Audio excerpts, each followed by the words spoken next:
3 करोड़ से ये अभी डेली ट्रेडिंग करते हैं। ट्रेडिंग के धंधे में पैसा आता म्युनिसिपैलिटी के नल से है और जाता सबमर्सिबल से। मैं लोगों से कहता हूँ अगर 10 लाख रुपए नहीं है तो भाई ट्रेडिंग मत करो। तो मैं कहता हूँ अगर इमोशंस पे कंट्रोल नहीं हो रहा तो सीधा बिजली में ही हाथ लगा लो। कितना लॉस किया बताएंगे आप लोगों को? मेरा लॉस करीब 2-2.5 करोड़ का था। मैं इससे ट्रेड करता हूँ और 3.5 बजे ये 3.5 करोड़ रुपए जो है वापस आ जाते हैं। सो मेरे साथ है आज दीपक वाधवा जी।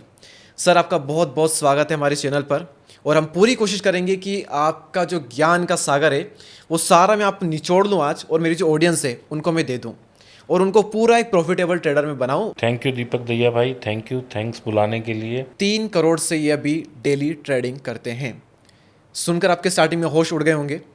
तो सर ये सच है ना कि आप 3 करोड़ से डेली ट्रेड करते हैं?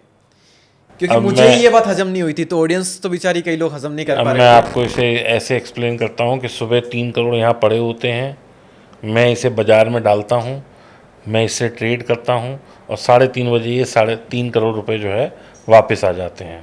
यानी कि मैं इंट्राडे ट्रेड करता हूँ। इंट्राडे आप करते हैं? जी, जिसकी कि कैपिटल मैं 3 करोड़ 3.5 करोड़ के आसपास यूज़ करता हूँ। ओके, 3 करोड़ से आप ट्रेडिंग करते हैं? जी। ये 3 करोड़ से इतना बड़ा अमाउंट आपसे मतलब अभी तो स्टार्टिंग से तो ऐसा कर नहीं रहे होंगे आप।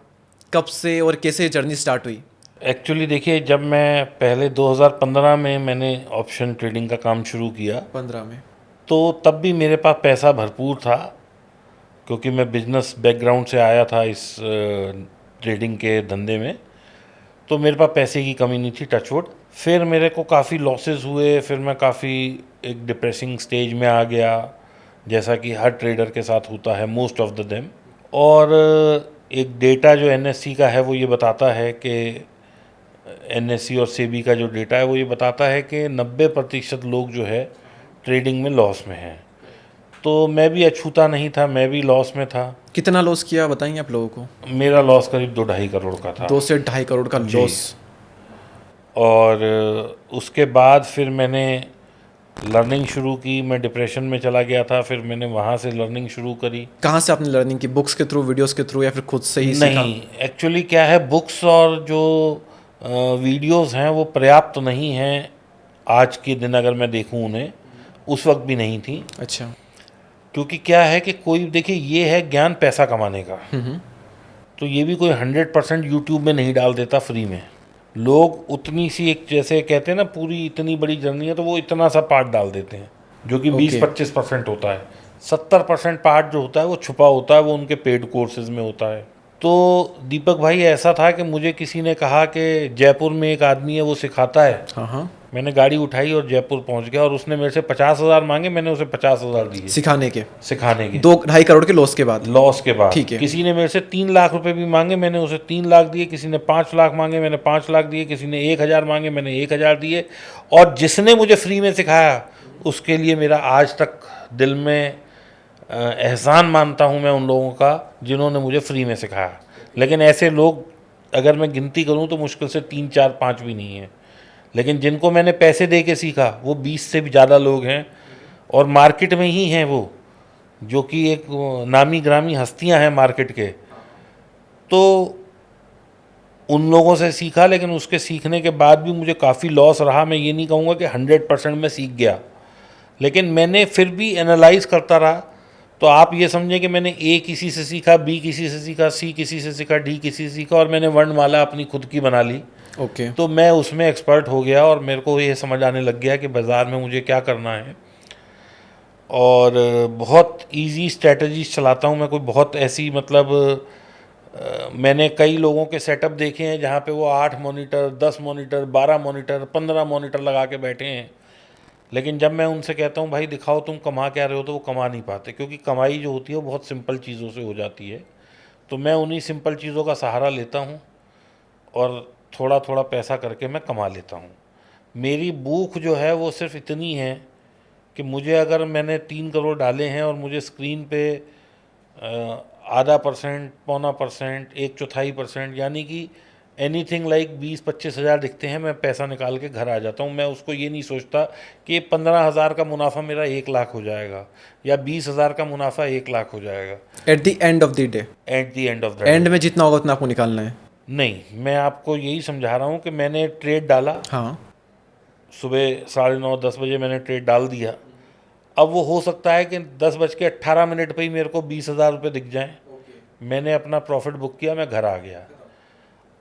कई दफ़ा 12 बजे दिखता है, कई दफ़ा 1 बजे दिखता है, कई दफ़ा 3 बजे तक भी मैं बैठा रहता हूँ, कुछ नहीं दिखता, वापस आ जाता हूँ, कोई बात नहीं। ओके, स्टॉप लॉस का आप यूज़ करते हो उसमें फिर, क्योंकि बहुत इंपॉर्टेंट, क्योंकि इतना बड़ा कैपिटल हमारा लगा है। देखिए मैं स्टॉप लॉस के बगैर कोई ट्रेड नहीं लेता, क्योंकि जो गलतियां मैं पहले कर रहा था जिससे कि मेरी पूरी कैपिटल ख़त्म हो गई थी। तो अगर आदमी डिप्रेशन में जाके, हॉस्पिटल जाके, इतने पैसे खर्च करके, इतनी एजुकेशन लेके भी ना सीखे, हाँ हाँ, तो फिर मैं समझता हूँ कि वो गलत है कहीं ना कहीं। ना इंसाफी कर रहा है अपने साथ में ना वो। इंसाफी, मतलब Same. He is not being honest हाँ। To himself. वही। क्योंकि ऐसे लोगों से जब मेरे पास सीखने कोई आता है, तो जब मैं सिखाता हूँ तो वो कहता है सर हमें ना अपने इमोशंस पे कंट्रोल नहीं होता। तो मैं कहता हूँ अगर इमोशंस पे कंट्रोल नहीं हो रहा तो सीधा बिजली में ही हाथ लगा लो। अगली बार फिर मुझे लगा के दिखाना। मुश्किल से अगर हम 1000 आदमी होंगे जिनको मैं जानता हूँ, या कमरे में अगर 20 आदमी हैं, तो 20 में से मुश्किल से एक ऐसा होगा जिसे ज़िंदगी में कभी करंट लगा होगा। बाकी करंट के नाम से ही डरते हैं। हाँ, तो आप स्टॉप लॉस, अगर आप जान रहे हैं कि ये करने से मेरा पैसे की हानि हो रही है, तो भाई क्यों नहीं लगा रहे। लोगों को लगता है ना कि अगर मैंने स्टॉप लॉस लगाया, वो हिट कर गया, और हिट करने के बाद वापस ऊपर चला गया, तो मैं स्टॉप लॉस नहीं लगाता तो मेरा ऊपर ही जाता। ये कुछ गलत मेंटेलिटी होती है जो दीपक भाई न्यू ट्रेडर्स की होती हाँ, है। इसका जवाब ये है कि मैंने 100 रुपये की चीज़ ली, 80 पे स्टॉप लॉस लगाया, 85 आया, तो मेरी आंखों में कोई गर्म सिलाई तो नहीं लगा ली ना मैंने। भाई तब भी तो मैं स्क्रीन के आगे ही बैठा हूँ, मैं 85 पे दोबारा पकड़ लेता हूँ उसे। भाई कल मैं आऊँगा, कल दोबारा 100 पे लूँगा, इससे बेटर मैं 85 पे दोबारा ले लूँ और 5 का ही दोबारा स्टॉप लॉस लगाऊँ, या 10 का स्टॉप लॉस लगाऊँ, और हो सकता है ये दोबारा 120 चला जाए, जो कि आप कह रहे हैं कि ये दोबारा ऊपर चला जाएगा, इसलिए मैं स्टॉप लॉस नहीं लगा रहा। तो केवल स्टॉप लॉस में बटन ही दबाना है, आंखों में सिलाई नहीं मार लेनी। तो आपको वो जब ऊपर जाता दिखेगा दोबारा पकड़ लो उसे। ओके, लेकिन नए ट्रेडर को थोड़ी पता होता है कि अब लगेगा कि अब ज़्यादा दाम में हम ले रहे हैं, ऊपर बढ़ गया तो। देखो भाई साहब, आपको दाम कोई फ़र्क नहीं पड़ता। मैं उन लोगों को ये बता दूं कि दाम का कोई इंस्टेंस ही नहीं है। ओके, आप 100 की चीज़ खरीदो, 200 की खरीदो, 500 की खरीदो, 50 रुपये आपने खाने हैं तो 50 ही खाने हैं ना। 500 वाले में भी आप 50 ही खा रहे हो और 100 वाले में भी 50 खा रहे हो। तो महंगा और सस्ता तो तब है जब आपने इसको खरीद के घर लेके जाना है। करेक्ट। मैंने तो 50 रुपये खाने हैं और निकलना है। अब मैं 200 रुपये की चीज़ खरीदूँ और 50 रुपये खा लूँ, 300 की चीज़ खरीदूँ 50 खा लूँ, 500 की खरीदूँ 50 खा लूँ, तो मैंने 100 रुपये की चीज़ ली 120 खाने के लिए। अब वो 80 आ गई, मैं स्टॉप लॉस लेके निकल गया। वो 85 आई, मैं दोबारा घुस गया। वो 120 आई, मैं तब निकल गया। ओके, तो कहने का मतलब ये है कि you are not buying something to your home, you are travelling in it. आपको बस में बैठना है, 10 किलोमीटर सफ़र करना है, उतर जाना है, बस। अब आप वो स्टेशन ए से चलो, बी से चलो, सी से चलो, क्या फ़र्क पड़ता है। सर, जो नए ट्रेडर्स होते हैं, आपने बताया कि एनएससी का डाटा है 90% लॉस में, बड़ा नंबर है जी। मतलब 90% लोग अपना पैसा सिर्फ गंवा रहे हैं यहाँ पर, और सिर्फ 10% है जो कि अर्न कर पा रहे हैं। सबसे मेन रीज़न आपको 1-2 रीज़न क्या लगते हैं? स्टॉप लॉस ना लेना, स्टॉप लॉस, हाँ ओके, ग्रीड यानी कि भूख, लालच। दूसरा एजुकेशन की कमी। देखो आज आप हो, आज आप कंटेंट क्रिएशन की फील्ड में कामयाब हो, तो आपके साथ कामयाबी के साथ 10 साल का अनुभव है, आपने टाइम दिया है। जो ट्रेडर आज नया ट्रेडर है, लॉस में है, उसने कितना टाइम दिया है? कुछ टाइम नहीं दिया, उसने किससे सीखा है? किसी से नहीं। जो सीखा भी है वो कहते हैं फ्री में सिखा दो। भाई फ्री में कोई क्यों सिखाएगा? आज मैं आपको बताऊं दीपक भाई, मेरे पास कम से कम, अगर मेरा आप व्हाट्सएप चेक करेंगे, मेरी टीम इस चीज़ से दुखी है। लोग कहते हैं सर सिखा दो, भाई फीस दे दो और सीख लो। लोग पैसा नहीं देना चाहते, कहते हैं फ्री सिखा दो, हमारा लॉस हो चुका है। तो भाई अगर तुम्हारे पास कैपिटल नहीं है, तुम सीख के भी क्या करोगे? करेक्ट। भाई इस धंधे में तो पैसा लगाओगे तो पैसा बनेगा ना। तो जब तुम्हारे पास मेरे को पैसे देने के लिए नहीं है, तो तुम सीख के भी क्या कर लोगे? और अगर तुम्हारे पास सीखना है तो भाई पैसा तो देना पड़ेगा। स्कूल भी पैसा लेता है, मेरे बच्चे खाना खाते हैं तो मैं दुकान पे जाता हूँ तो वो भी पैसा लेता है, मेरी गाड़ी भी तेल पीती है। तो भाई साहब मैं तो कोई काम करूँगा तो पैसे के लिए करूँगा। और मैं अगर किसी को ये सिखाऊंगा कि भाई तुझे पैसा कैसा कमाना है, और मैं बगैर पैसे के कैसे बता दूँ? देखो दोस्तों, अगर सीखना है तो पैसा तो देना पड़ेगा। अगर सीखने के पैसे नहीं हैं तो भाई साहब आप फिर मतलब पूंजी जब है ही नहीं तो इस गेम में तो पैसा डालोगे तो पैसा उगेगा। यहाँ तो बीज भी पैसा है, पतिया भी पैसे हैं, स्टेम भी पैसा है और फल भी पैसा है। अच्छा, पैसा पैसा हम कर रहे हैं, जो हम लागत लगा रहे हैं, कितना अमाउंट अगर किसी के पास हो तो उसको ट्रेडिंग स्टार्ट करना चाहिए? देखिए ट्रेडिंग जो मिनिमम मैं लोगों से कहता हूँ, अगर 10 लाख रुपए नहीं है तो भाई ट्रेडिंग मत करो। 10 लाख रुपए? इस हिसाब से मेरे हिसाब से लाखों ट्रेडर तो आज ही कम हो जाएंगे, अगर आपकी बात मान ले तो। सर मैं तो चाहता हूँ लाखों ट्रेडर कम हो जाएं, क्योंकि वो अल्टीमेटली बाजार को पैसा दे रहे हैं, वो कमा नहीं रहे हैं। अगर कोई आदमी 10 लाख से कम में ट्रेड कर रहा है तो वो 100 नहीं, 1000 नहीं, 1 लाख में शायद एक होगा जो प्रॉफिट में है। तो मेरा सबसे ये कहना है, अब मैं इसका उदाहरण दूंगा ना आपको। उदाहरण ये है कि आज तुम्हारे पास 10 लाख रुपए हैं, हाँ, तो तुम 10 लाख से ट्रेडिंग करने बैठ जाओ तो तुम मैक्सिमम क्या कमा सकते हो? मुश्किल से मुश्किल, बहुत बढ़िया तुम्हें अगर काम आता है तो तुम अगर पूरे साल की एवरेज देखोगे तो 2% महीने का और 24% साल का होगा। यानी कि 10 लाख पे पूरे साल में 2 लाख रुपए कमाओगे तुम। तो तुम कंटेंट में उससे ज़्यादा कमा लोगे ना। हाँ, एक वीडियो बनाओगे, वो वायरल हो गई, बन गए 2 लाख रुपए। बन गया आराम से। तो फिर तुम अपना अपॉर्चुनिटी कॉस्ट यहाँ यूज़ करोगे या यहाँ यूज़ करोगे? अपने काम में यूज़ करूँगा जहाँ। तो मैं लोगों से इसलिए कहता हूँ कि 10 लाख लगा के अगर हम पूरे साल में 2 लाख या महीने का 20,000 या 25,000 बना पाते हैं, इससे बेटर है कि उस पैसे को एफडी या म्यूचुअल फंड या कहीं इन्वेस्ट कर दो। वो 20,000 नहीं कमाएगा, 15 तो कमा देगा, और तुम 25-50,000 की नौकरी कर लो तो तुम्हारी कैपिटल डबल हो गई ना, मतलब इनकम डबल हो गई ना। ओके। तो अपनी अपॉर्चुनिटी कॉस्ट को गिनो, क्योंकि you are doing business. Opportunity cost क्या है कि अगर मैं इस धंधे में पैसा लगा रहा हूँ, इस धंधे को छोड़ के मैं आज, मेरी एक कॉस्ट है, अगर मान लो मैं 5 लाख रुपए नहीं कमा पा रहा तो मेरे को तो 5 लाख रुपए की कोई नौकरी दे देगा ना भाई। हाँ, मैं MBA फाइनेंस हूँ, मैं PhD हूँ फाइनेंस में, मेरी एक अपनी, अगर मैं आज नौकरी कर रहा होता तो मेरे पास 20-25 साल का तजुर्बा है, तो भाई मेरी कितनी 4-5 लाख रुपए सैलरी होती नहीं होती? होती। अगर मैं उतना इस बिजनेस में नहीं कमा पा रहा तो बेटर है मैं नौकरी कर लूँ और इस पैसे की मैं FD करा दूँ। सही है।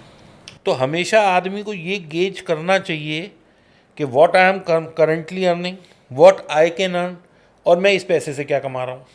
जब वो इन तीनों चीज़ों का क्वेश्चन मार्क का आंसर दे लेगा तो भाई साहब ज़रूर कामयाब होगा।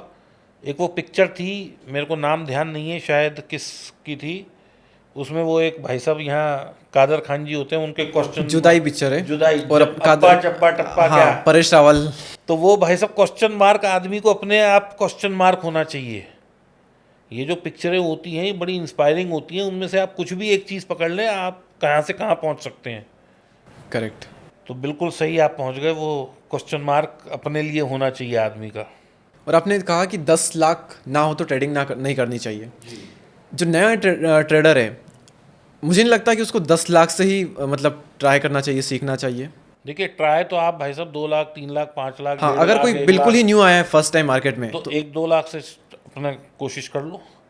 अगर एक साल में भी आपका ग्राफ प्लस में है, मैं कहता हूँ वो ट्रेडर को मैं बहुत कामयाब मानता हूँ जो एक साल में अगर अपनी कैपिटल का 5-10% लॉस में है ना, वो मेरी नज़रों में कामयाब ट्रेडर है। ओके, एक साल में? पहले एक साल में? पहले एक साल। ओके। दूसरे में अगर वो बराबर पे भी है तो मैं उसे कामयाब मानता हूँ। तीसरे में अगर उसने 10-15% भी कमाया है फिर तो वो भी बहुत कामयाब हो गया बहुत एक तरह से, अच्छा ट्रेडर है। पहले ही साल में। क्योंकि क्या है कि अगर आपने अपनी कैपिटल को लॉस नहीं होने दिया, लॉस ना होना मतलब प्रॉफिट ही है, क्योंकि आपने सीखा बहुत कुछ है यस, और गंवाया कुछ नहीं। बिल्कुल। तो ये एक चीज़ सही है। 10 लाख आपके पास में होने चाहिए, लेकिन आप सीखने के लिए कम से ही करो तो आई थिंक बेटर है। क्या कोई इसी फिक्स स्ट्रेटेजी है या फिर कोई एक पूरा स्ट्रेटेजी, पूरा प्लान जो लोगों को हम दे सके, एक बिगनर को, कि अगर ट्रेडिंग स्टार्ट करे तो वो प्रॉफिटेबल ही रहे एक साल में? नहीं, प्रॉफिटेबल देखिए कोई कमिटमेंट नहीं है। ओके। जो हमसे सीखने आता है हम कमिटमेंट उसे भी नहीं दे सकते। देखिए क्या है कि इसका कोई फिक्स मतलब वो स्ट्रैटेजी नहीं होती, और कोई इसका ऐसा भी नहीं है कि मेरे को यहाँ से दिल्ली जाना है तो भैया अगला टर्न आया मैं राइट हो गया, फिर लेफ़्ट हो गया, फिर राइट हो गया, फिर मैं पहुँच गया। ऐसा यहाँ कुछ नहीं है। मार्केट डायनामिक है। डायनामिक का मतलब है कि मार्केट किस तरह बिहेव करेगी हमें नहीं पता। मार्केट ऊपर जाएगी, नीचे जाएगी, नीचे जाके ऊपर आएगी। आज की ही बात करूं तो दिन में 5 बार स्पाइक्स लगे हैं, ऊपर नीचे, ऊपर नीचे, ऊपर नीचे। जिन्होंने बेच रखा था उनका भी एसएल कटा, जिन्होंने खरीद रखा था उसका भी एसएल कटा। ठीक है, क्योंकि मार्केट ने डायरेक्शन नहीं दिया। मार्केट वॉज चॉपी, इसको हम बोलते हैं चॉपी मार्केट। अब आपको मैं कोई चीज़ सिखाऊंगा, आप मेरे को 100% रेप्लिका कर पाएंगे ये भी ज़रूरी नहीं है। सेकेंडली, मेरी सूझबूझ किसी जगह पे जाके कुछ और कहेगी, आपकी सूझबूझ किसी जगह पे जाके कुछ और कहेगी। आपको पिंक कलर की शर्ट पसंद है, मुझे ब्लू कलर की शर्ट पसंद है। मुझे नहीं पसंद पिंक, तो इसका क्या मतलब है? इसका ज़रूरी नहीं कि ये गलत है। ज़रूरी नहीं कि ये गलत है। तो जो ट्रेडिंग होती है ये आपका एक पर्सनल एक्सपीरियंस है। It is like swimming. अब आप समुद्र के बीच में फंस गए, आप हाथ पैर ही नहीं चलाएंगे, आप थक गए हाथ पैर चलाते, तो आप डूबेंगे ही। लेकिन इसमें ये नहीं है कि मास्टर ने सही नहीं पढ़ाया था। तो ये जो फील्ड है हमारी ट्रेडिंग की, इसमें आपके अपने पर्सनल एफर्ट्स बहुत ज़्यादा काउंट करते हैं। ओके। इसमें कोई ऐसा नहीं है कि जैसे कोई डॉक्टर है तो उसे पता है भाई मैं यहाँ से फाड़ूंगा तो दिल निकलेगा ही अंदर, लेकिन सरप्राइज उस दिन होता है कि आदमी का दिल नहीं है फिर भी वो जिंदा है। तो ट्रेडिंग ये है। ओके। ठीक है तो ना? ट्रेडिंग में ये हो सकता है कि हम बहुत ही बेसिक एंड चीज़ों को सिंपल रखें और फिर छोटे लेवल से शुरुआत करके अपने एक्सपीरियंस के बेस पे खुद सीखें और फिर हम थोड़ा आगे बढ़ें। देखिए, मैं जितने भी नए लोग हैं उनको कहता हूँ भाई ऑप्शन से दूर रहो। अच्छा, नए लोगों को। नए लोगों को मैं कहता हूँ ऑप्शन से दूर रहो। हाँ हाँ। करना भी है तो बहुत एक लॉट में करो, अपनी भूख को नीचे रखो, ग्रीड को ख़त्म करो, होप को बिल्कुल मत रखो।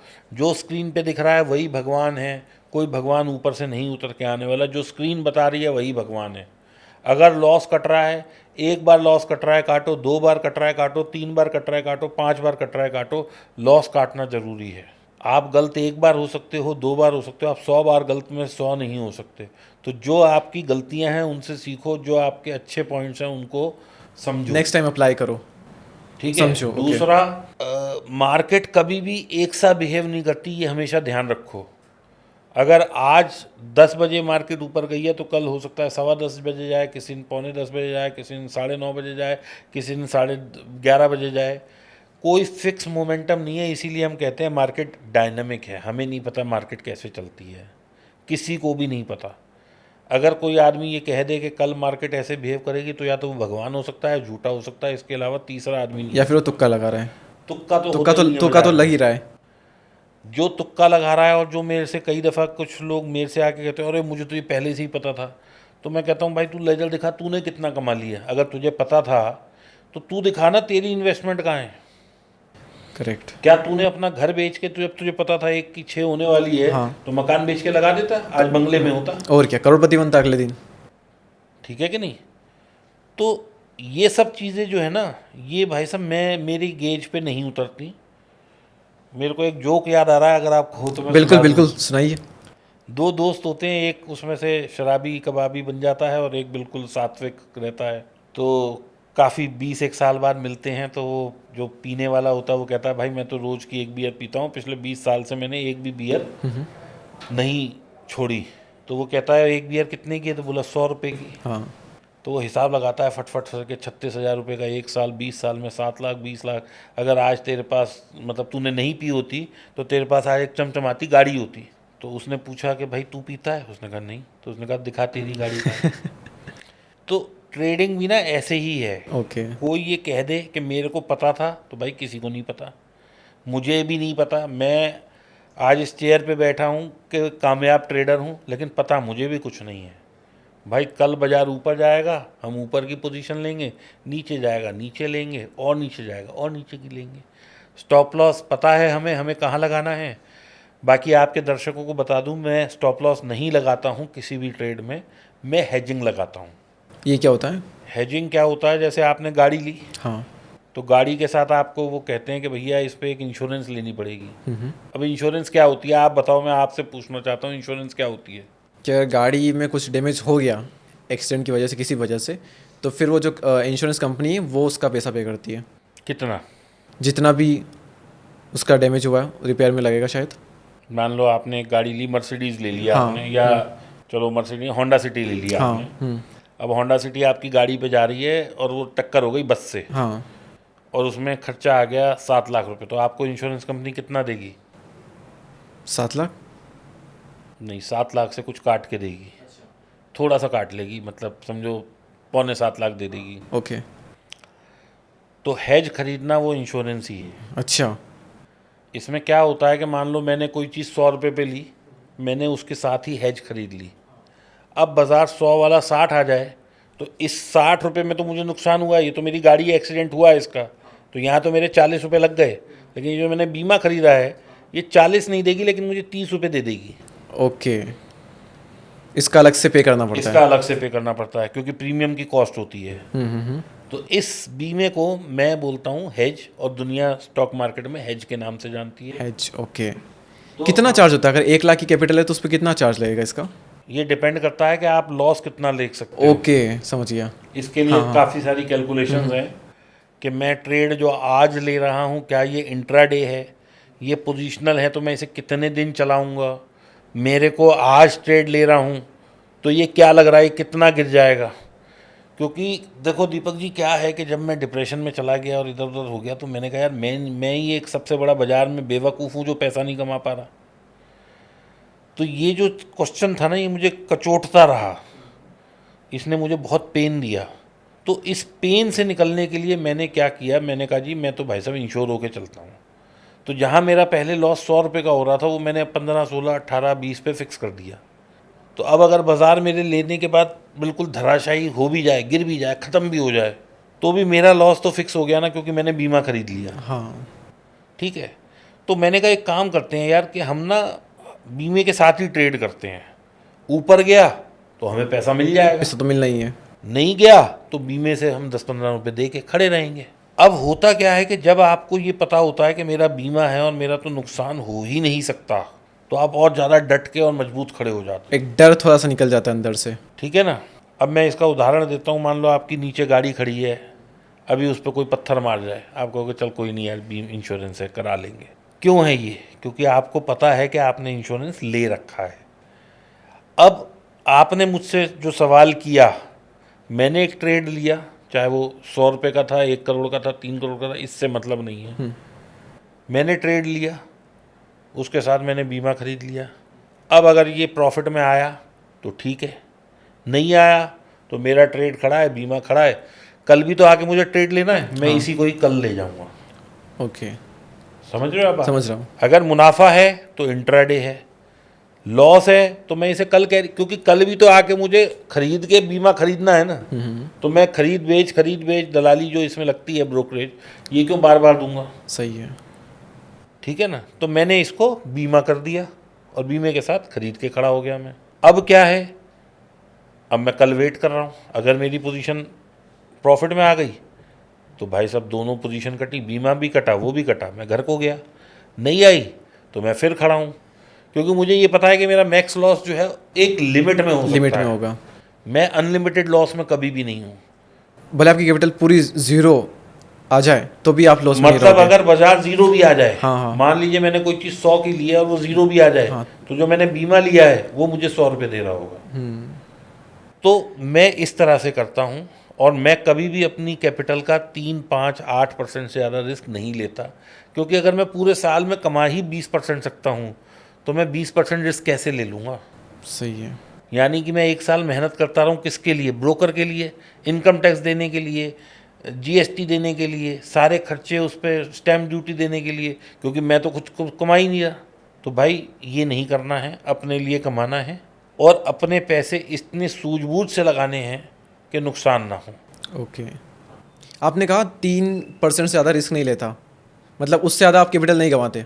हाँ, किसी भी ट्रेड में, किसी भी चीज़ में मैं 3% से अगर ज़्यादा रिस्क है तो मैं काम नहीं करूँगा। अगर मुझे स्क्रीन पे 3% लॉस दिख गया मैं तुरंत काट दूंगा। हेज होने के बावजूद भी अगर मुझे 3% दिख गया और वो मैक्स लॉस की तरफ चला गया तो मैं फिर उसके बाद काम नहीं करूँगा। मैं दोबारा पोजीशन बनाऊँगा 2 दिन बाद और फिर मैं उसे नए सिरे से चलाऊँगा।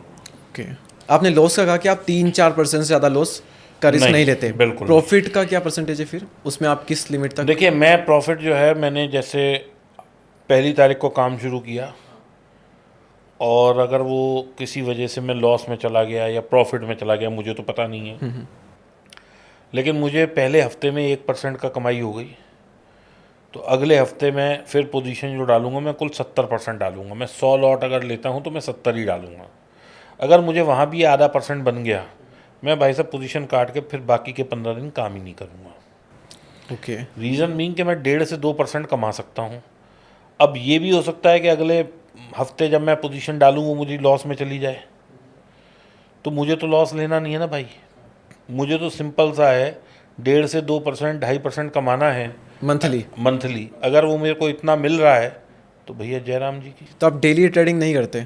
मैंने क्या बताया, मैं पैसा लेके बैठता हूँ, मैं पैसा डालता हूँ, ट्रेड करता हूँ डेली? डेली। लेकिन आपने कहा कि मंथ में फिर नहीं करता हूँ अगर इतना प्रॉफिट आ गया तो। अगर मेरा प्रॉफिट आ चुका है हाँ 15 तारीख, 20 तारीख, हाँ, हाँ, 18 तारीख तक, हाँ, फिर आगे के 12 दिन में ट्रेड नहीं करूँगा। हाँ, तो वही मैं पूछ रहा हूँ, फिर डेली फिर कहाँ कर नहीं रहे करूँगा, हो? फिर नहीं करूँगा। ओके। एक बार जो पैसा मैं बाजार से घर ले आया वो मेरे को वापस नहीं देना, अगले महीने देखेंगे उसे। ओके, या फिर सही मोमेंट का आप वेट करते हैं? बहुत सारे उसके लिए अब रूल्स बनाए हुए हैं, करेक्शन हो जाए तब ले लेंगे। कसम नहीं खा रखी, मान लो 10 तारीख को प्रॉफिट आ गया और जैसे अभी 4 जून को हुआ था, बाजार एकदम से बहुत तेज गिर गया, तो दैट वाज एन अपॉर्चुनिटी, उस वक्त भर भर के बाय कर लिया। तो ऐसा हम कर लेते हैं, अगर अपॉर्चुनिटी है तो कोई कसम नहीं है कि भाई साहब नहीं काम करेंगे।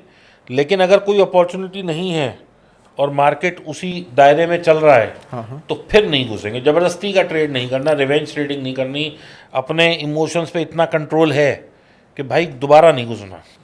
ओके। और आपने कहा ये हेज वाला जो फीचर है काफ़ी इंटरेस्टिंग लगा मुझे। यस। और ये काफ़ी सपोर्ट और डर को थोड़ा ख़त्म कर देता है और जी। काफ़ी सपोर्ट करता है, तो सारे ट्रेडर्स इसका यूज़ क्यों नहीं करते? कॉस्ट ज़्यादा है क्योंकि भैया लोगों को ग्रीड है, या फिर नॉलेज नहीं है? दोनों ही बातें हो सकती हैं। लेकिन मुझे लगता है जो भी आदमी 10, 20, 50 लाख खो के बैठा है उसे तो नॉलेज होती है, लेकिन उसको भूख ज़्यादा है। लेकिन मैं उनको कहता हूँ कि आप बेवकूफ़ हैं। बेवकूफ़ क्यों हैं कि आपने 2 लाख बचाने के चक्कर में 25 लाख रुपए दे दिए। इससे बेटर 2 लाख बीमे में दे देते ना। करेक्ट।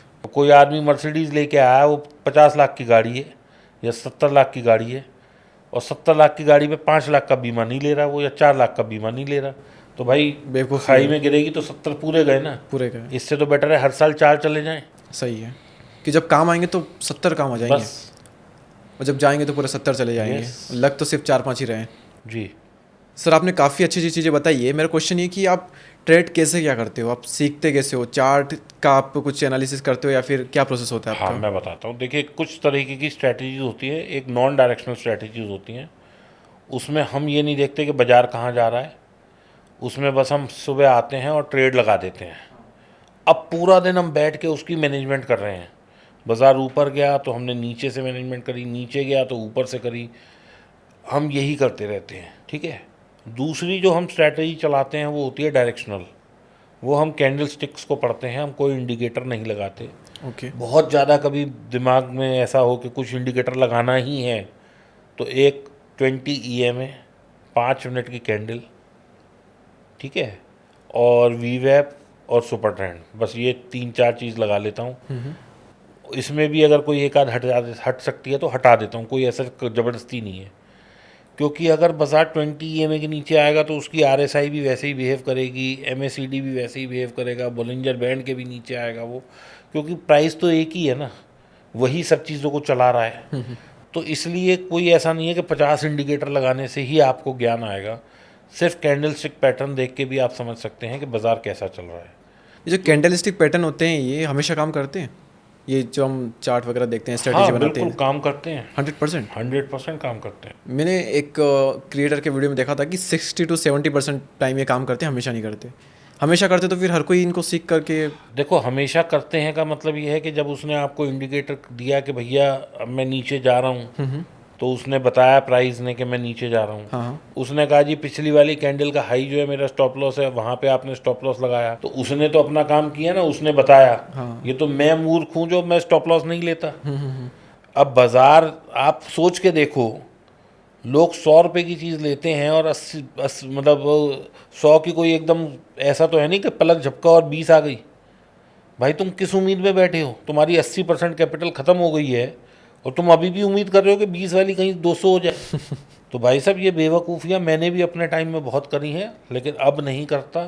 100 की चीज़ ली है, 5 रुपये का ऐसे लाया, भैया दे, दोबारा 100 आएगी, दोबारा ले लेंगे ना, दोबारा 105 पे खरीद लेंगे। और क्या? हमें तो ट्रैवल ही करना है ना उस पीरियड में।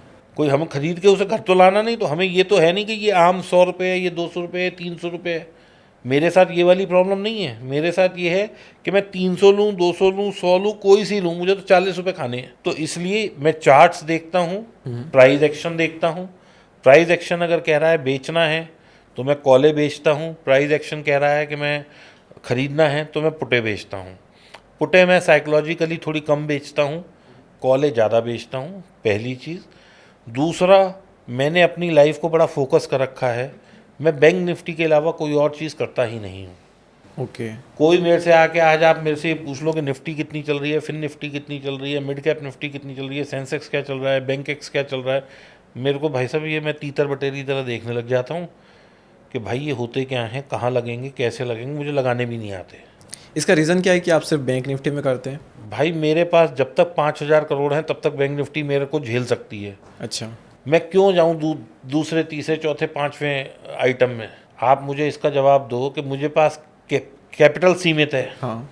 ये चलेगा तो वो चलेगा, वो चलेगा तो वो चलेगा। ये तो है नहीं कि बैंक निफ्टी अलग से चल रही है और निफ्टी अलग चल रही है। कई दफ़ा ऐसा भी होता है कि निफ्टी प्लस है, बैंक निफ्टी माइनस है, लेकिन वो बहुत रेयर होता है। रेयर होता है। इंडेक्स जनरली एक डायरेक्शन में चलते हैं। क्योंकि निफ्टी में भी कई Secondly, सारी बैंक्स इंक्लूड जब होती है। बाजार गिरेगा, वो निफ्टी के लिए भी गिर रहा है, बैंक निफ्टी के लिए भी गिर रहा है, उसके लिए भी गिर रहा है, उसके लिए भी गिर रहा है। तो मैं 5 जगह दिमाग लगाऊं, पांचों में लॉस लगाऊं, 500, इससे बेटर है मैं एक चीज़ पे कॉन्सेंट्रेट करूं ना। बेहिसाब वॉल्यूम है बैंक निफ्टी में, बेहिसाब वॉल्यूम है निफ्टी में। मैं इसी से ही फुर्सत नहीं पा सकता, मैं क्यों जाऊं 5 एक्सपायरियों में। करेक्ट। तो आप लोगों को एडवाइस करेंगे कि वो लोग भी सिर्फ एक ही इंडेक्स में मैं भाई फोकस साहब करें? हमेशा हर पॉडकास्ट में कहता हूं लोगों से अच्छा। कि अपने को एक चीज़ में एक्सपर्टाइज करो, अपनी एक्सपर्टीज़ एक चीज़ में पैदा करो। कोई भी काम करो वो ऐसा करो कि मेरे को लोग उसका मास्टर और माहिर बोलें। मुझे ये बोले कि हाँ ये आदमी इस चीज़ में माहिर है, ये आदमी की एक्सपर्टीज़ इसमें है। आज मैं 56 चीज़ें कर रहा हूँ, पैसा कहीं नहीं बन रहा, तो क्या फ़ायदा है ऐसी चीज़ों का? करेक्ट। इससे अच्छा 1 करोड़ थोड़ा पैसा बना लो, बेटर है। कई लोग मुझसे सीखने आते हैं, मेरे अभी बड़ी मज़ेदार बातें होती है मेरे साथ, तो ऐसे ऐसे इंसिडेंट्स होते रहते हैं। अभी एक आदमी मेरे से आया सीखने, बड़ी अच्छी बात है, थैंक यू भाई, पैसे दे के सीखने आया। हाँ हाँ। 15 मिनट बाद वो मुझे सिखाने लगा, तो मैं चुप करके यूँ बैठ गया। मैंने कहा भाई तूने मेरा टाइम खरीदा है, अगर तू मेरी नॉलेज नहीं खरीदा तो तू बेवकूफ़ है। तो लोगों को ऐसा लगता है कि मैं ज़्यादा जानता हूँ। इस जो ट्रेडिंग है इसमें सबसे बड़ी दिक्कत क्या है लोगों को, मैं जानता हूँ कि मैं जानता हूँ, मुझे ज़्यादा पता है, अरे सर ये तो ऐसे हो सकता था। तो भाई तुम जानते हो तो तुम पैसे देके क्यों सीखने आए हो? Correct. So you have to clean your canvas. जैसे पेंटिंग होती है ना, आप एक के ऊपर एक लिखोगे तो नहीं दिखाई देगी। पूरा क्लीन करो, ये मानना पड़ेगा अपने अंदर कि भाई मुझे कुछ नहीं आता, मुझे इससे सीखना है, तब तो आप सीख सकते हो। और कहीं आप ये सोचो कि ये बेवकूफ़ है, तो भाई वो बेवकूफ़ पैसे बना रहा है, तुम कहाँ बना पा रहे हो? वो बेवकूफ़ियाँ कर करके पैसे बना रहा है, तुम समझदार हो के नहीं बना पा रहे। यही तो है, जिसको लगता है कि वो समझदार है, एक्चुअली में वो मूर्ख होता है। और एक समझदार को हमेशा लगता है कि सर वो मूर्ख स्टॉक है। मार्केट में मूर्ख, और ये मैं नहीं कहता, मैं कहता हूँ ओवर कॉन्फिडेंट हो गया वो। उसको ये नहीं पता कि भाई 1.5% महीने वाला जो है वो 10 साल तक कमा रहेगा। जो 20% एक महीने में कमाने की सोचता है वो पैसे ही नहीं कमा वो पाता। 100% कमा ही देगा, वो 100% पैसा बाजार को देके जाता है, और बहुत जल्दी देगा। मैंने ऐसा आदमी देखा है। मैं अभी एक जानने वाले उसमें मिला मीटिंग में उनसे, वो मेरे से ये बोले सर मैंने 1 लाख के 14 लाख कर लिए, फिर मैं कहीं घूमने चला गया, मैंने 14 लाख के 36 लाख कर 36 या 40 लाख कर लिए। आप यकीन मानो एक बार मैं उसे फ़ोन कर रहा था कि भाई तू मुझे सिखा दे। अच्छा। और आज की तारीख में भाई साहब ये समझ लो वो बंदा हैंड टू माउथ घूम रहा है। क्यों? क्योंकि उसको ये चीज़ नहीं समझ आई कि भैया ये पैसा जो है it's not that easy to earn. हर बार 1 के 14, 14 के 28, 28 के 56 ऐसा नहीं होगा। ये मार्केट अगर ले रही है, दे रही है, तो भाई साहब चुपचाप ले लो, लेकिन हर बार नहीं देगी। हर बार नहीं देगी। अगर आपको एक बार दे दिया तो 14 में अगर मैं होता ना भाई साहब, मैं 13 की तो करा देता एफडी, ताकि जहाँ से 6% आए, और 1 लाख को फिर कोशिश करता कि 14 बने। और एक बार फेल होता, 2 बार फेल होता, 3 बार फेल होता, 4 बार होता, कहीं तो मेरे 1 के फिर 14 बनते। करेक्ट। और 3 बार नुकसान में भी फिर नुकसान नहीं है बस। एक्चुअल में हमारा। लेकिन अगर आप ये सोचो कि भाई साहब मैं तो किंग हो गया, तो किंग तो भाई साहब इस मार्केट में कोई नहीं है। चाहे आपको एक्सपीरियंस ही क्यों ना अरे हो। मैं कह रहा हूँ, मैं आज भाई साहब 8 साल का एक्सपीरियंस लेके बैठा हूँ, मेरे पढ़ाए हुए स्टूडेंट्स पैसा कमा रहे हैं, लेकिन मैं भी भाई साहब रोज नई चीज़ सीख रहा हूँ। सर हम थोड़ा सा पीछे चलते हैं और आपने कहा कि कैंडल स्टिक पैटर्न वगैरह जो ये काम करते हैं, आपने कहाँ से सीखे और अगर लोग सीखना चाहें तो ये कहाँ से सीख सकते हैं? देखिए जी, मैंने तो पैसे देके भिन्न भिन्न लोगों से सीखे हैं, ओके। तो मैं उनका नाम तो नहीं ले सकता। हाँ। लेकिन मैं ये कहता हूँ कि जहाँ से भी सीखो, फ्री में सीखो, पैसे दे के सीखो, ये देखो कि वो आदमी उसका पूरा ज्ञान जानता है या नहीं। उससे बात करो, अगर वो कहता है हाँ जी मैं ज्ञानी हूँ, तो भैया उससे सीखो, चाहे पैसे दे के सीखो। और मैं इस चीज़ में ज़्यादा विश्वास रखता हूँ कि आपको अगर सीखना है तो भाई किसी प्रोफेशनल से सीखो, पैसे दे के सीखो। फ्री में कोई ज्ञान नहीं देता। फ्री में कोई आपको क्यों सिखाएगा कि मैं पैसे कैसे कमाता हूँ? ओके। और सिखा भी दिया तो कई बार लोग उसकी वैल्यू नहीं करते फ्री में। कोई सिखाएगा ही नहीं, कोई सिखाएगा ही नहीं फ्री में। फ्री में। मैं आपको बताऊं, मैं पहले इंडस्ट्री चलाता था एक, तो मेरे स्कूल का, कॉलेज का, इसका इंस्टीट्यूट का सब ग्रुप बने हुए हैं। तो 2015-16 में कई लोगों ने मुझसे कहा कि सर ऐसा है कि भैया तुम जो है हमारे दोस्त हो, तुम कोई स्टॉक लिया करो, हमें भी बता दिया करो, या तुम कुछ किया करो, हमें भी बता दिया करो। अब मुझे लगा यार दोस्त है, 20 साल पुराना दोस्त है, भाई बता देते हैं। मैंने फ़ोन किया, मैंने कहा भाई साहब ये शेयर ले लो। अरे यार मैं अभी तो मीटिंग में बैठा हूँ, क्योंकि मैंने पैसे नहीं लिए ना, उसका इंटरेस्ट ही नहीं है। नहीं है। चलते फिरते उसने कहीं शादी में मिला, बारात में मिला, शाम को पीने के लिए मिला, कभी क्लब में मिला, कभी डांस पे मिला, किट्टी में मिला। यार तूने बताया नहीं। मुझे उस दिन समझ आ गई कि भाई साहब मुझे किसी को नहीं बताना, जिसे पूछना है पैसे दे और पूछ। कुछ फिर जो करना है कर। क्योंकि पैसे जब आप ले लेते हो किसी से, पैसे ले के सीखते हो भाई साहब, आप दिमाग लगा के सीखते हो। आज मैं आपको एक वीडियो दूं और कह दूं कि भैया इसके 10,000 रुपये मैं लूँगा, 1 घंटे का टाइम है, देख लो, और एक वीडियो फ्री देख दूंगा आपको, तो आप कौन सी देखोगे? क्योंकि आपने पैसे दिए हैं। फ्री वाली आप कभी देखोगे ही नहीं, क्योंकि उस वक्त आपको ब्रेड लेने से लेके, नल लेने से लेके, वॉशरूम का नल ख़राब से लेके, पानी भरने से लेके, रोटी खाने तक सब याद आ जाएगा, क्योंकि पड़ी है फ्री पड़ी है। संडे को आप अपनी एफिशिएंसी देख लो। जो लोग नौकरी करते हैं भाई साहब, संडे को उनकी बीवी ये कह दे कि ये बाल्टी पानी की भर के रख दो, उनसे काम नहीं होता। लेकिन यही बॉस कह दे, मराते हुए जाते हैं और 5 बार काम करते हैं, क्योंकि वहाँ पैसा मिल रहा है। पैसा पैसा पैसा। तो पैसा बहुत ज़रूरी है, और पैसे के लिए ही ये सारी सिरदर्द है। आप काम करिए, सीखिए, पैसा बनाइए, पैसा ज़रूर बनेगा। और धीरे बनाइए। इसमें मेरा एक बहुत अच्छा वो है दीपक, शायद आपने मेरा कोई पॉडकास्ट देखा है या नहीं, कि ट्रेडिंग के धंधे में पैसा आता म्युनिसिपैलिटी के नल से है और जाता सबमर्सिबल से है। यानी कि 500 लीटर पानी भी 1 मिनट में चला जाएगा, लेकिन आएगा बूंद बूंद करके बस। और सर लास्ट क्वेश्चन मैं करूँगा, फिर जी। इस पॉडकास्ट का हम एंड करेंगे। और ये प्रॉब्लम मैं काफ़ी ज़्यादा देख रहा हूँ, बहुत ज़्यादा ये फैली हुई है ऑनलाइन, बहुत ज़्यादा हवा बना हुआ इस चीज़ का। अब लोग अपने प्रोफेशन में तो है ही सही, जो बेरोजगार है, जो बिल्कुल नए आए वो तो कर ही रहे हैं, लेकिन जो ऑलरेडी प्रोफेशन में, कुछ लोग जॉब कर रहे हैं, कुछ अलग फील्ड में, कुछ किसी फील्ड में, तो उनको लगता है, जैसे अब देखा जाए तो 1 lakh per month salary India में अच्छी मानी जाती है। कोई 2 लाख कमा रहा है, कोई 3 लाख कमा रहा है मंथली, वो इतने कमा रहा है, और फिर वो देखता है कि अरे यार ट्रेडिंग में तो 1-2-3 लाख रुपये लगाओ और 1.5 गुना पैसे हो जाएंगे, और लालच में फिर आकर के वो ट्रेडिंग में आ जाते हैं। देखो जी, पहले तो मैं कहता हूँ डोंट फॉल प्रे, यानी किसी के लिए आप दाना ना बने। किसी का आप जो ये बोले कि मेरे को इतना पैसा और उतना पैसा, वो भाई साहब लोगों का पैसा बनता है यूट्यूब पे, लोगों का पैसा बनता है व्हाट्सएप पर, लोगों का पैसा बनता है टेलीग्राम पे, लोगों का पैसा बनता है फिल्मों में।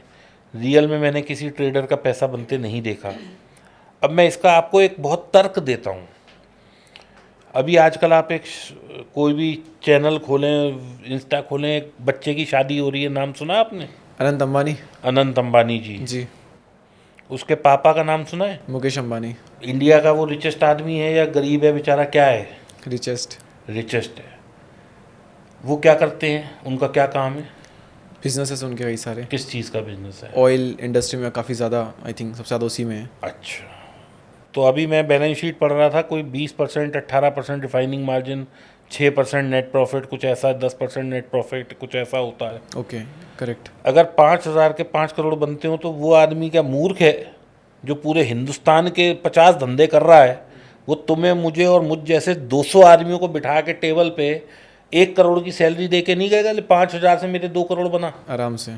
लोगों को ये सोचना चाहिए कि ये सिर्फ फ्रॉड है। कोई भाई साहब किसी के लिए डोंट फॉल परे। मेरे नाम पे भी कई लोग फ्रॉड में पैसा ले रहे हैं। कई लोग कहते हैं जी दीपक सर 1 लाख के 50 लाख बनवा देंगे। अबे मैं अपने तो बनवा ना पा रहा, तेरे कहाँ से बनवा दूंगा?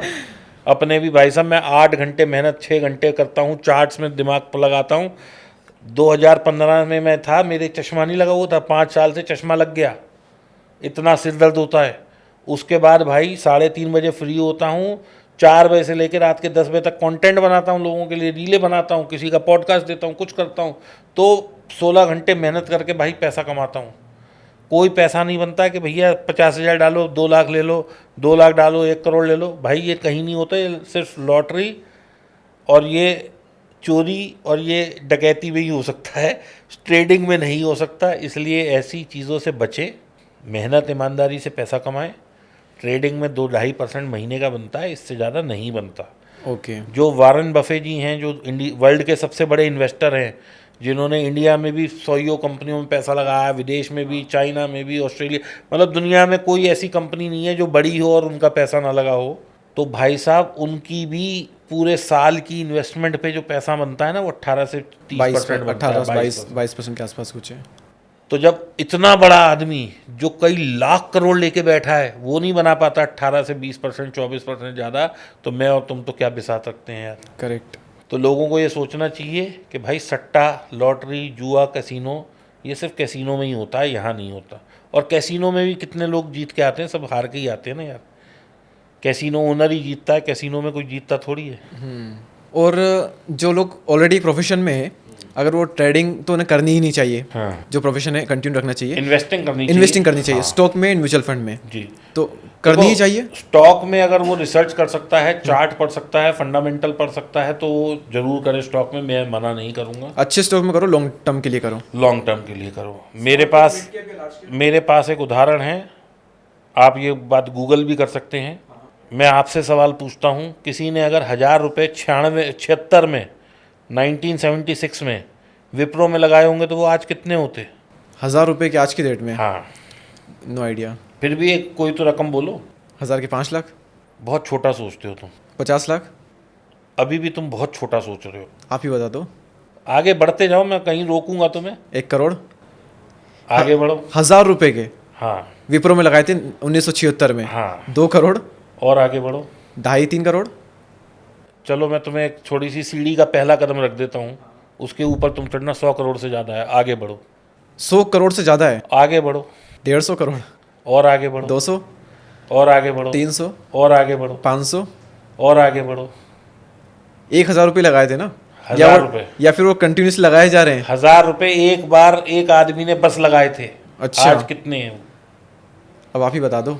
वो करीब 700 से 800 करोड़ है। 700 से 800 crore? Yes, this is the power of compounding. Investing. Compounding नहीं है, investing this is the power of investing for long term. For long term. आपने 50 साल भी दे दिए, 40 साल भी दे दिए इस इन्वेस्टमेंट में। तो दीपक भाई मैं चाहूंगा कि आप फ़ोन उठाइए, गूगल करिए और देख के बताइए। वही कर रहा हूँ मैं। हाँ करिए। तो लाइव गूगल कर रहे हैं हम, क्योंकि ये कुछ ज़्यादा ही हो गया थोड़ा, तो मैं गूगल करके देखता हूँ। ये 76 का तो नहीं बता रहा है। 1980 में अगर आपने 10,000 रुपये लगाए होते तो आज उसकी वैल्यू 545 करोड़ होती। यह भी अपने आप में बहुत बहुत बड़ा नंबर है। That's true. आज हम मुकेश अंबानी को कहते हैं कि वो दुनिया का सबसे, मतलब इंडिया का सबसे बड़ा आदमी है। वो क्यों है? हम नापते कैसे हैं उसे? किसी दिन हम कहते हैं अंबानी जी बड़े आदमी हो गए, किसी दिन कहते हैं अडानी जी हो गए, क्योंकि उनका स्टॉक का जो प्राइस है वो ऊपर चला जाता है तो हम उन्हें कहते हैं भाई ये बड़ा आदमी हो गया। किसी दिन एलन मस्क चले जाते हैं तो हम एलन मस्क को कहते हैं। कभी जेफ बीजोस हो जाते हैं, बीजोस, हम जेफ बीजोस को कहने लगते हैं। कभी इस रेस में बिल गेट्स भी थे। तो इनके क्या होता है, जब स्टॉक प्राइस मल्टीप्लाई होता है ना, और दूसरा, लोगों की एक बड़ी गलत धारणा है कि स्टॉक मार्केट जुआ सट्टा है। स्टॉक मार्केट इन्वेस्टमेंट है। आप अगर रिलायंस में आज इन्वेस्ट कर रहे हो तो आप मुकेश अंबानी के पार्टनर बन रहे हो। उसकी कंपनी काम करेगी, आपका पैसा ग्रो करेगा। अगर किसी इंसान को हम कहें कि भाई क्या तू मुकेश अंबानी का पार्टनर बनेगा, वो तुरंत हाँ कर देगा। बस तो आप लगाओ उसके शेयर में पैसा। लेकिन शेयर में वो चीज़ नहीं समझ पाएगा आप डायरेक्टली। आप टीसीएस में पैसा लगाओ, आप टाटा जी के पार्टनर बन गए। आप मारुति में पैसा लगाओ, आप भारत सरकार के पार्टनर बन गए। आप आईटीसी में पैसा लगाओ, आप ये जो आईटीसी के जितने होटल हैं, सिगरेट है, इसमें पार्टनर बन गए। आप लो ना उनके शेयर। आज से 20 साल पहले भी तेल बिक रहा था, आज भी बिक रहा है, 20 साल आगे भी बिकेगा। कितने ही ईवी आ जाए, कोई सारी दुनिया तो ईवी पे नहीं चलेगी ना। जब चलेगी तो रिलायंस कुछ और विकल्प लाएगी, तब आप उसमें पार्टनर बन जाना। आप बस मुकेश अंबानी पे भरोसा रखो अगर आपको है तो आपको हमेशा कंपनी स्पेसिफिक, कंपनी को भरोसा, कंपनी के अच्छा प्रोडक्ट और फंडामेंटल पढ़ने हैं बस। बाकी वो अपने आप काम करेंगे। वो लाखों कमाएंगे तो आप हज़ारों कमाओगे, वो करोड़ों कमाएंगे आप लाखों कमाओगे, वो कई लाख करोड़ कमाएंगे आप कई 100 करोड़ कमाओगे, क्योंकि आप उनके पार्टनर हो। बस सिंपल और आप अपना काम कर रहे हो अलग, ये तो सिर्फ रखा है आपने, कुछ करना नहीं है। और सर यहाँ पर हम स्टॉक की बात कर रहे हैं तो बस बहुत ही शॉर्ट में आप आंसर दे दीजिए। लार्ज कैप, मिड कैप या फिर स्मॉल कैप, किन स्टॉक में, या फिर मैं देखो जी स्टॉक में पैसा नहीं लगाता, इसलिए मैं इस लेकिन आप एडवाइस दे रहे हैं लोगों को। नहीं, मैं असक्षम हूँ इस सवाल पे आपको जवाब देने नहीं, के लेकिन लिए। आपने कहा ना कि स्टॉक में तो लगाना चाहिए अगर आप कर सकते हो तो। सर वो जिसे लगाना है वो अपनी रिसर्च से लगाए, मैं कुछ अच्छा। रिकमेंड नहीं कर सकता।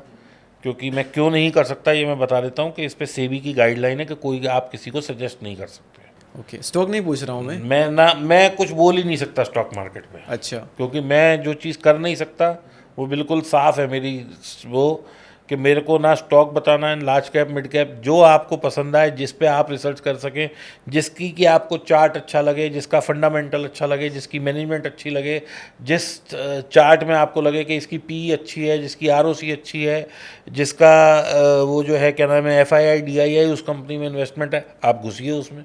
मैं नाम नहीं ले सकता, बाकी मैंने आपको सब बता दिया क्या क्या पैरामीटर होते हैं देखने के। ओके, लास्ट बता दीजिए, स्टॉक या फिर म्यूचुअल फंड, ये तो बता ही सकते हैं। अगर आपके पास टाइम पर्याप्त मात्रा में टाइम, एजुकेशन और ये सब करने का जज्बा है, हाँ हाँ, तो स्टॉक्स, नहीं तो अपना पैसा एक पढ़े लिखे आदमी को दे दीजिए जो फंड मैनेजर है, वो आपका पैसा मैनेज करता रहेगा, आप कमाते रहिए। ओके।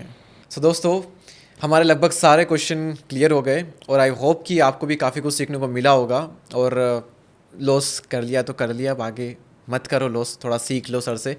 सो दीपक जी, आपने बहुत कमाल का नॉलेज Thank दिया। you. Thank you so much हमारे शो पर आने के लिए। मिलते हैं गाइस नेक्स्ट वीडियो में, तब तक के लिए जय हिंद, जय Bharat, thank you so much. Thank you very much.